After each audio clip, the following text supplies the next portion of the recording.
नमस्कार, मी पंडित गायकवाड आणि आपण पाहत आहात ॲक्ट 20 न्यूज। आता पाहूया काही महत्त्वाच्या घडामोडी। महिला अत्याचाराच्या विरोधातील महिलांचा रोष अद्याप कमी झालेला नाही। कोलकाता येथील डॉक्टर तरुणीवरील बलात्कार आणि तिचा खून असो की बदलापूर येथील चिमुकल्या मुलींवरील लैंगिक अत्याचार असो, या दोषी अपराधींना फाशीची शिक्षा देण्यात यावी अशीच महिलांची मागणी आहे। जिल्हा वकील संघाच्या महिला वकिलांनी तसेच पुरुषांनी नुकताच मोर्चाकडून आपला निषेध नोंदवला।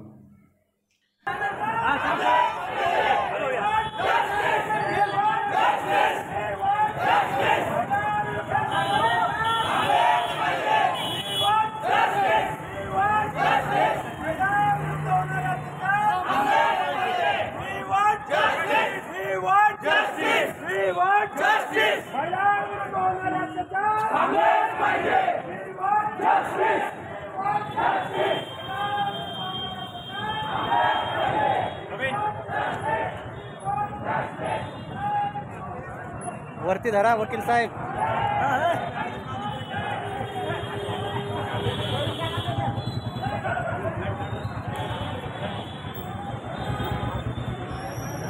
या ज्या घटना घडत आहेत, स्त्रियांवर जे अत्याचार होत आहे ते अतिशय निंदनीय आहे आणि म्हणून मी उपाध्यक्ष जिल्हा वकील संघ तसेच पूर्ण पदाधिकारी आणि माझ्या बंधू भगिनींनी मिळून याच्या विरुद्ध निषेध व्यक्त करत आहोत। आम्हाला वी वॉन्ट जस्टिस। काय मागण्या आहेत तुमच्या?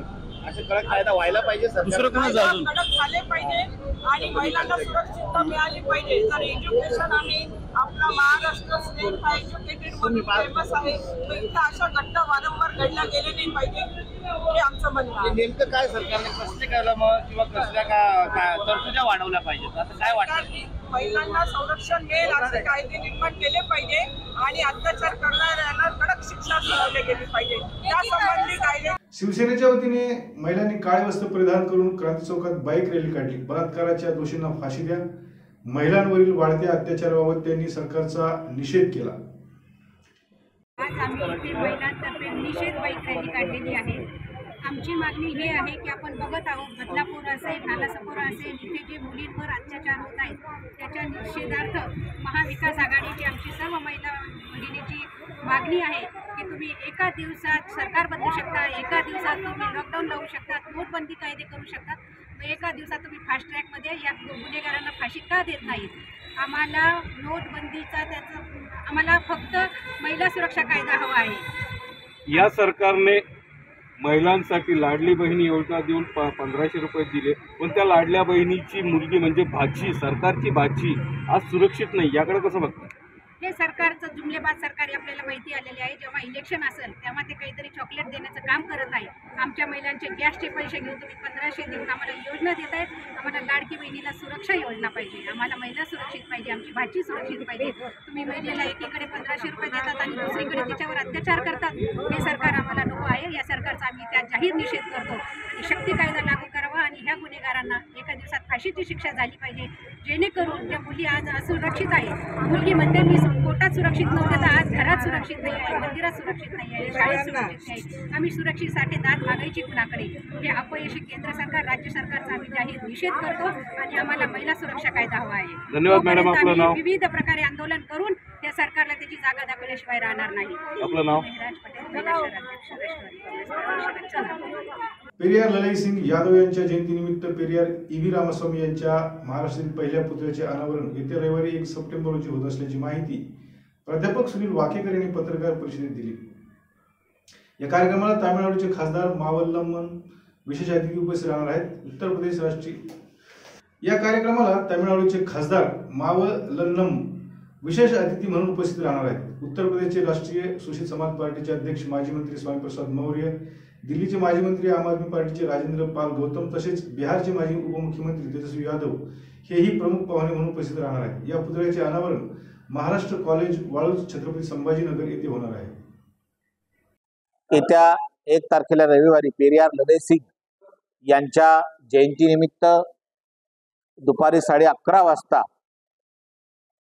वाळूज परिसर या महाराष्ट्र कॉलेजच्या प्रांगणामध्ये या पुतळ्याचं उद्घाटन होणार आहे। मागच्या 6-7 महिन्यापूर्वीपासून किंवा वर्षभरापासून संपूर्ण देशभर अबकी बार 400 पार आणि 1925च्या स्थापनेनंतर 100 वर्ष संघाला होत आहेत आणि संपूर्ण देशभर आम्ही हिंदू राष्ट्र बनणार, मनुस्मृती लावणार, संविधान नष्ट करणार ह्या ज्या वल्गना गोष्टी चर्चा कुतर्क होत होते, याच्यातून माझ्यासारखा एक कार्यकर्ता सुद्धा उद्विग्न होत होता, परेशान होत होता. अशा वेळी आपण काय केलं पाहिजे, कुठली विचारधारा, कुठल्या शस्त्राच्या आधारे आपण लढू शकतो, जर मनुस्मृती लागू झाली तर आम्ही काय केलं पाहिजे, हा विचार करता करता पेरियार यांचे पुस्तकं माझ्या हाती लागले. आणि पेरियारच्या विचारसरणीतून मला समजलं की आता रॅडिकल आंबेडकराईट जे ठोस उत्तर देऊ शकतात, किंवा विषमतेला नष्ट करण्यासाठी कुठल्या विचारात पावर आहे, हे सुचल्यामुळं पेरियार रामास्वामी हे त्याच्यावरचं एक सडेतोड औषध मला सापडलं. आणि यांचा विचार, यांचा पुतळा जर आम्ही महाराष्ट्रात निर्माण करू शकलो तर ह्या प्रेरणास्त्रोत लोकांना देऊ शकतो, असा विचार करून पेरियार रामास्वामी यांचा पुतळा मी महाराष्ट्र कॉलेज इथे उभारला आणि त्याचं उद्घाटन 1 तारखेला करायचं. जिल्हा नियोजन समितीच्या बैठकीच्या वेळी दारूबंदी संघर्ष समितीच्या वतीनं पालकमंत्री अब्दुल सत्तार यांना वाढत्या नशेखोरीबाबत चिंता व्यक्त करीत निवेदन देण्यात आलं. दारूमुळे तरुण वयात मुलांचा मृत्यू होत आहे, त्यातच दारू पिऊन रस्त्यावर गोंधळ घालतात, त्यांचा महिला आणि तरुण मुलींना त्रास होतो, याबद्दल पालकमंत्र्यांनी तक्रार करण्यात आली. या प्रकरणी आपण लगेच प्रशासनाला सूचना देत असल्याचं आश्वासन मंत्री अब्दुल सत्तार यांनी दिलं. दिवसांची पहिली तक्रार दिली मी अध्यक्ष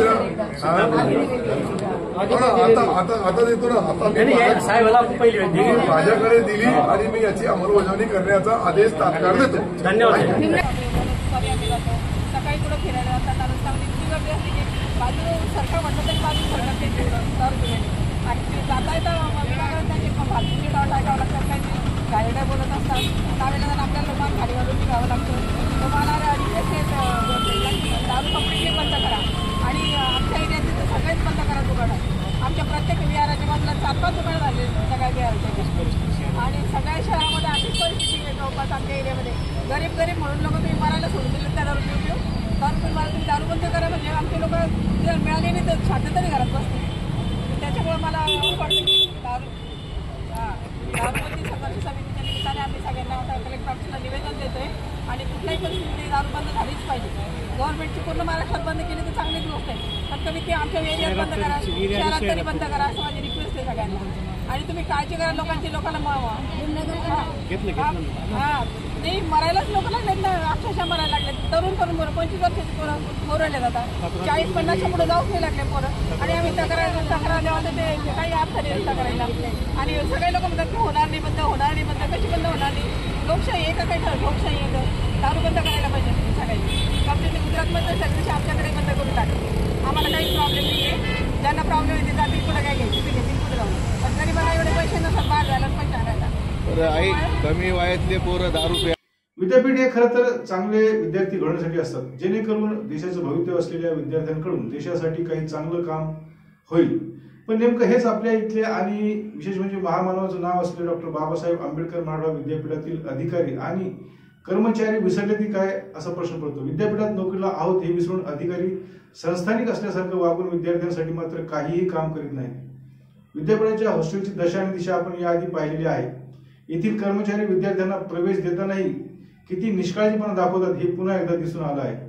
महत्वाचं म्हणजे संबंधित प्राध्यापक डॉक्टर सतीश दांडगे यांच्याकडे विचारणा केली असता त्यांनी अरेरावी करीत पत्रकारांशी उद्धटपणे बोलून सुरक्षा रक्षकी करवी मारहाण केली असं या आरोप पत्रकार परिषदेत प्रमोद प्रधान आणि सौरभ बत्सिते यांनी केला आहे. त्यानंतर कुलसचिवांनी त्याला बाजूला नेऊन मारा म्हटले आणि नंतर म्हणे इथं जर दिसला तर तुझ्यावर खोटे गुन्हे दाखल करू, तुला हॉस्टेलमध्ये पाठवू. म्हणजे प्रशासन एवढं हे झालेलं आहे, कुलगुरू तर बोलायलाच तयार नाही. आम्ही 4 वेळेस कुलगुरूकडे गेलो, आमच्याकडे खूप साऱ्या तक्रारी आहेत. तेव्हा माहिती अधिकाऱ्याचे पत्र आहे, त्याच्यामध्ये कॅन्टीनचा प्रश्न आहे, त्याच्यानंतर कंत्राटी कामगारच्या मुद्द्याची माहिती मागितली असता ती माहिती दिली जात नाही, ते मध्ये कॉन्ट्रॅक्टरकडून घ्या. आमच्याकडे इथलं पुढंच रेकॉर्ड नाहीये. आणि आता जे आंदोलन चालू आहे त्या आंदोलनाचं भाग वेगळा आहे, पण विद्यार्थ्याची गैरसोय होत आहे. सगळ्यात मोठ्या प्रमाणामध्ये डिग्री घ्यायला गेलं तर डिग्री भेटत नाहीये विद्यार्थ्यांना. मार्क मेमो काढायचं काही काम असलं शैक्षणिक काम तर प्राध्यापक मिळत नाही, ते डायरेक्ट सांगतात आंदोलन चालू आहे. आणि आम्ही याबाबत कुलगुरूला विचारणा केली तर ते म्हणतात त्यांचा आणि आमचा कॉन्ट्रॅक्टदाराचा काही संबंध नाही. मग काही संबंध नसताना विद्यापीठ विद्यार्थ्यांना हे का करते? विद्यार्थ्यांचा छळ खूप मोठ्या प्रमाणात होते. आणि त्या संदर्भात आम्ही गेलो असता आमच्या प्रतिनिधीवर मारहाण झाली, आम्हाला शिवीगाळ केली. आणि ते सतीश दांडगे नावाचे प्राध्यापक HOD विभाग प्रमुख हॉस्टेलचे रेक्टर असे असताना त्यांनी अशी अश्लील भाषेत शिवीगाळ केली. त्या बोलत तुम्हाला 2 शब्द काय झालं होतं भाऊ?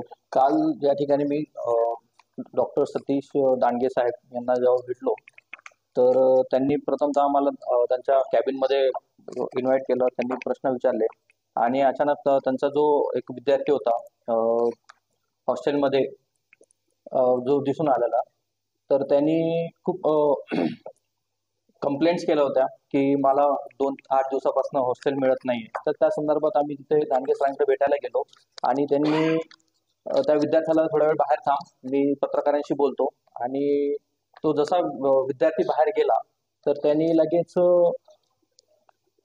म्हणजे दांडगे साहेबांनी आम्हाला लगेच शिवीगाळ सुरू केली की तुम्हाला इथे येण्याचा अधिकार कोणी दिला, तुम्ही जरी पत्रकार असाल तर तुम्ही विद्यापीठाबाहेर पत्रकारिता करा, इथे येऊन आमच्यावरती हुकुमशाही करू नका, अशा पद्धतीने. आणि शिवीगाळ खालच्या स्तरावरती जाऊन शिवीगाळ केली त्यांनी.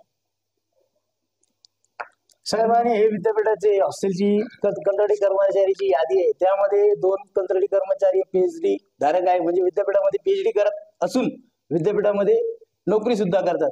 आणि वारटीचा असा नियम आहे, जर तुम्ही कुठेही फेलोशिप धारक असाल तर तुम्हाला नोकरी करता येत नाही. मग विद्यापीठांना नाही दिसत नाही का? आणि ह्या गोष्टीची त्यांना कुठेतरी दुखत आहे, म्हणून त्यांनी आमच्यावर मारहाण करण्याचा प्रयत्न केला. या गोष्टीतून तक्रार द्यायला गेलो होतो. बेगमपुरा पोलीस स्टेशन मध्ये या संबंधी तक्रार दाखल केलेली आहे. हे आमचं उद्याचं अपील पत्र आहे. कुलसचिव कार्यालयामध्ये आमची अपील आहे आणि अपील याच विषयावर आहे की हॉस्टेलमधले जे कंत्राटी कर्मचारी आहेत त्यांचं कॅरेक्टर सर्टिफिकेट, त्यांच्याकडं जे शैक्षणिक प्रमाणपत्र आहेत, जे PhD धारक आहेत त्यांचे, ते मागितले. त्यांनी आम्हाला माहिती दिली नाही, उडवडीचे उत्तर दिले. त्याचे 2 अपील आहे, एक 31 तारखेचं आहे, एक 29 तारखेचं आहे. आणि काल जो हल्ला झाला ह्याच कारणावरून झाला असं आम्हाला वाटतंय. शासनाने याची दखल घ्यावी, प्रशासनाने याची दखल घ्यावी. कुलगुरू साहेब तर बोलत नाही, आम्हाला विद्यापीठाला बोलका कुलगुरू पाहिजे. कुलगुरू हा विद्यापीठाचा पालक असतो, त्यांनी विद्यार्थ्यांची चर्चा करायला पाहिजे, त्यांच्या अडचणी सॉल्व्ह करायला पाहिजे, पत्रकारांना भेटण्यास वेळ दिला पाहिजे. पण पत्रकाराला तर आम्ही 4-5 वेळेस कुलगुरू साहेबांना कार्ड दिलं, पण त्यांच्या सीए सहाय्यकाने आम्हाला भेटण्यास मना केलं. मग आम्ही कोणाला विचारणार? परवानगी. शासकीय वैद्यकीय रुग्णालय अर्थात घाटी दवाखान्याला क्रांतीज्योती सावित्रीबाई फुले यांचं नाव देण्यात यावं अशी मागणी भीमशक्ती सामाजिक संघटनेच्या वतीने रुग्णालयाचे अधिष्ठाता डॉक्टर शिवाजी शुक्र यांच्याकडे करण्यात आली. यावेळी भीमशक्तीचे नेते दिनकर ओंकार, माजी नगरसेवक मिलिंद दाभळे, संतोष भिंगारे, नासिर नादी चौस, अनिल मगरे आदींची उपस्थिती होती. इकडे समोर माझं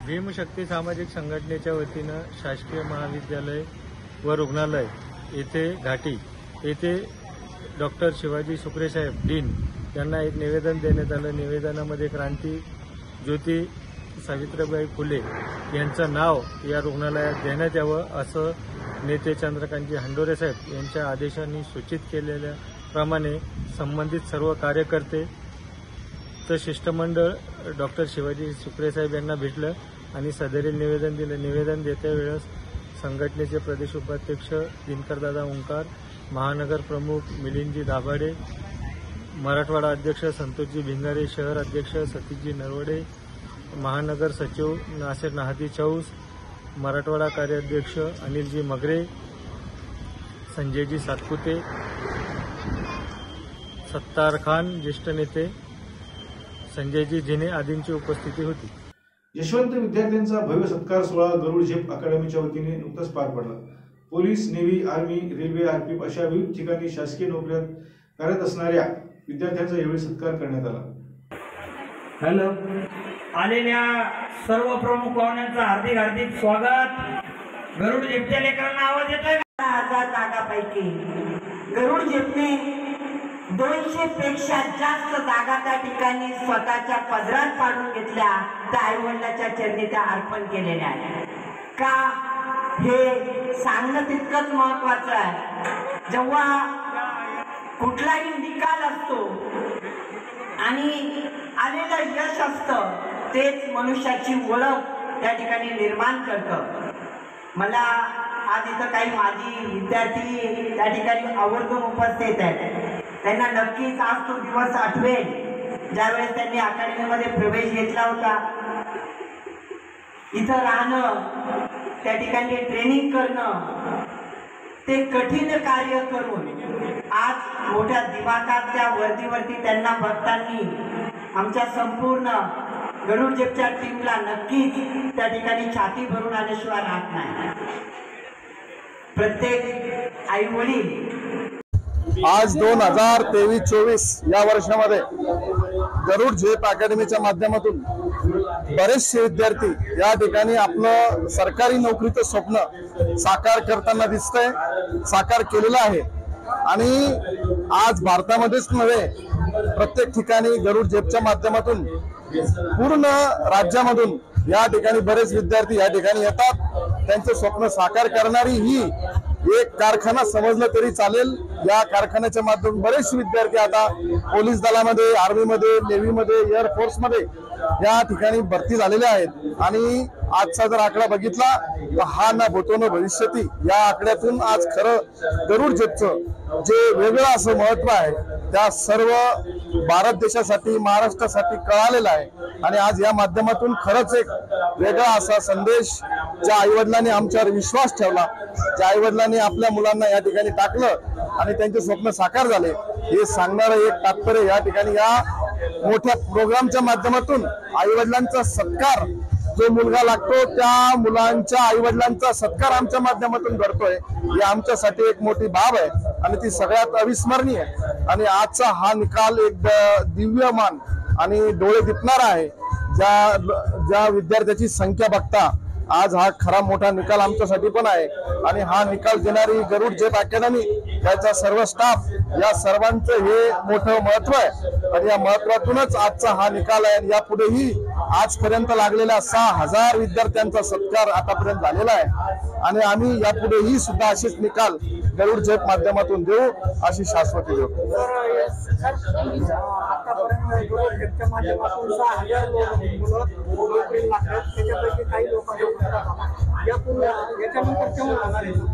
आमचं आता ऍक्च्युली ज्या मुलं सर्व्हिसला लागतात त्या मुलांच्या आम्ही घरी जाऊन गाव तिथं गरुड झेप हा एक संकल्पना आहे. आणि ते गाव तिथं गरुड झेप मध्ये आम्ही गावात जाऊन त्या विद्यार्थ्याचा आणि त्या पालकाचा सत्कार करतो. आणि हे खरं एक विश्वास आहे आणि त्या विश्वासाने आम्ही त्या गावात जाऊन सुद्धा राहिलेल्या विद्यार्थ्याचा सत्कार करतो. थँक्यू. तालुक्याच्या निरोळ गावातील दलित वस्तीत कुठल्याच मूलभूत सुविधा नाहीत. पिण्याचे पाणी मिळत नाही. या गंभीर प्रश्नाकडे प्रशासन कानाडोळा करीत असून आम्हाला मानवी मूलभूत सुविधा तात्काळ उपलब्ध करून द्याव्यात या मागणीसाठी रिपब्लिकन सेनेचे तालुका अध्यक्ष गुलाब जाधव यांनी 26 ऑगस्ट पासून विभागीय आयुक्त कार्यालयासमोर आमरण उपोषण सुरू केलं आहे. मात्र 4 दिवस उलटूनही अद्याप प्रशासनाने त्यांची दखल घेतली नाही. रिपब्लिकन सेनेचा सिल्लोड तालुक्याचा तालुका अध्यक्ष आहे. माझं नाव आहे गुलाब जाधव. सिल्लोडमधील निलोड गावातील लक्ष्मी माता दलित वस्तीमध्ये पिण्याच्या पाण्याचा अत्यंत गंभीर प्रश्न निर्माण झालेला आहे. आणि हा जो प्रश्न आहे हा एका दिवसाचा नाही, अनेक वर्षापासूनचा आहे. आम्ही शासन दरबारी अनेक वेळा वर्षानुवर्षे अर्ज निवेदने देऊन पाण्याची कायमस्वरूपी व्यवस्था करण्यात यावी म्हणून सतत विनंती करत आहोत. परंतु शासन आमच्या विनंतीकडे लक्ष देत नाही, गांभीर्यपूर्वक बघत नाही. त्यामुळे आम्हा दलित वस्तीवासियांना तसेच निलोड येथील लक्ष्मी माता दलित वस्तीवासियांना पिण्यासाठी पाणी मिळत नाही आणि पाण्याचा फार त्रास होतो. त्यांना पाण्यासाठी वणवण फिरावं लागतं. त्यामुळे मी या अगोदर पंचायत समिती कार्यालयासमोर उपोषणाला बसणार होतो आणि त्या अगोदर बसलोही होतो. तसेच याच महिन्यामध्ये मी उपोषणाला बसणार होतो तर तेथील संबंधित ग्रामसेवक यांनी मला लेखी आश्वासन दिलं होतं की आपल्या जे दलित वस्तीमधील जो पाणी पुरवठा आहे तो आम्ही 2 दिवसामध्ये पूर्ववत करू. परंतु 1 महिना होत आला होता तरी सुद्धा त्यांनी तो पाणी पुरवठा पूर्ववत केला नसल्यामुळे तुम्ही ज्या मतदारसंघामधून येता त्या मतदारसंघाचे या जिल्ह्याचे छत्रपती संभाजीनगरचे पालकमंत्री अब्दुल सत्तार साहेब आहेत, यांच्याशी तुम्ही काही वार्तालाप केला का या पाण्यासंदर्भामध्ये? जे पालकमंत्री आहेत अब्दुल सत्तार साहेब यांना तेथील प्रकरणाची संपूर्ण माहिती आहे. या अगोदर मी त्यांना आणि त्यांच्या कार्यालयामध्ये तसेच त्यांचा जो मुलगा आहे समीर सत्तार यांना सुद्धा अनेक वेळा याबाबत माहिती दिलेली आहे. परंतु हे गावातील काही जातीवादी जे गावगुंड आहेत ते दलित वस्तीमध्ये दलित वस्तीवासियांना पाणी मिळू नये त्यासाठी नेहमी प्रयत्न करत असतात आणि त्यांना विनाकारण त्रास देत असतात. आणि आता जो निवडून आलेला सरपंच आहे तो दलित वस्तीचा विकास होऊ नये म्हणून प्रयत्न करतो आहे आणि त्यांच्याबद्दलही आम्ही अनेक वेळा तक्रार केलेली आहे. त्यानंतर सुद्धा त्यांच्यावर कोणतीच कारवाई केली जात नाही आणि पाण्याचा प्रश्न जो आहे आमचा तो सोडवला जात नाही. आणि त्या ठिकाणी जल जीवन मिशन योजनेअंतर्गत शासनाने कायमस्वरूपी पाण्याचा प्रश्न मिटावा म्हणून मंजूर केली होती, पण ती पाईपलाईन नेमकी कुठे गहाळ झाली आणि तो निधी कुठे गायब झाला याचा थांगपत्ता लागला नाही आणि थांगपत्ता लागतही नाही. जर तुमच्या मागण्या पूर्ण नाही झाल्या तर तुमचं पुढचं पाऊल काय राहणार? जर आमच्या मागण्या मान्य झाल्या नाही, पाण्याची व्यवस्था केली गेली नाही तर रिपब्लिकन सेना सिल्लोडच्या वतीने तसेच छत्रपती संभाजीनगर जिल्ह्याच्या वतीने या ठिकाणी मोठ्या प्रमाणात निदर्शने करण्यात येतील, तसेच रास्ता रोको करण्यात येईल. अन्यथा जर आम्हा दलितांचे पाण्याचे प्रश्न मिटले नाहीत तर नाविलाजाने आम्हाला आत्मदहन करावं लागेल. याशिवाय आमच्याकडे दुसरा पर्याय राहिलेला नाही. याबरोबरच आजचं हे बातमीपत्र इथे संपलं. पुन्हा भेटूया आमच्या पुढील बातम्यांच्या वेळी. तोपर्यंत पाहत राहा ॲक्ट 20 न्यूज. नमस्कार.